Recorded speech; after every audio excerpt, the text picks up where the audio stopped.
যে চারটি কারণে আমাদের জীবনে কখনো না কখনো দুঃখ আসবেই। 1. সম্পর্কের কারণে। 2. টাকা পয়সা বা অর্থ কষ্টের কারণে। 3. শারীরিক অসুস্থতার জন্য। 4. মানসিক দুঃখ কষ্টের কারণে। 4 নম্বর দুঃখটা সবচেয়ে বড় হয়। অর্থ নয়, শারীরিক সুস্থতাই সবচাইতে বড় সম্পদ। একজন সুস্থ ব্যক্তি অর্থ উপার্জনে সক্ষম, কিন্তু চাইলেই অর্থ দ্বারা সুস্থতা অর্জন করা সম্ভব নয়। জীবনে টাকাটাই সবকিছু হয় না, সেটা আপনি সময় এলেই প্রমাণ পেয়ে যাবেন। আপনাদের মতামত জানাতে ভুলবেন না।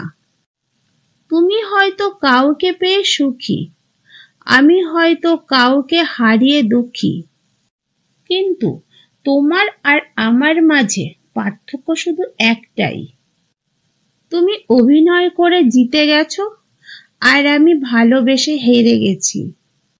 রাগ হলো আমাদের সবচাইতে বড় শত্রু, কারণ ক্রোধান্বিত অবস্থায় কোনো সিদ্ধান্তই সঠিকভাবে নেওয়া সম্ভব হয় না। রাগত অবস্থায় কোনটি ভুল ও কোনটি ঠিক তা স্পষ্টভাবে স্থির করা যায় না।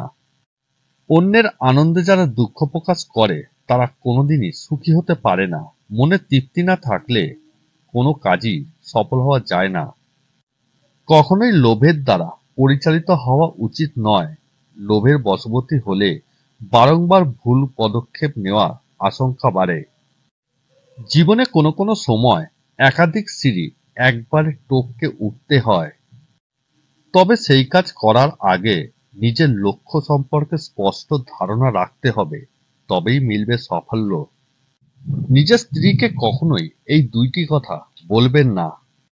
1. স্ত্রীকে নিজের অপমানের কথা কখনোই জানাতে নেই, কারণ এই ধরনের কথা বললে স্ত্রী হয়তো কথায় কথায় আপনাকে খোঁটা দিতে পারে। 2. স্ত্রীকে ভুলেও নিজের দুর্বলতার কথা জানাবেন না। কখনো যদি বড় রকমের ঝগড়া হয় তাহলে আপনাকে সর্বনাশ করে দিতে পারে।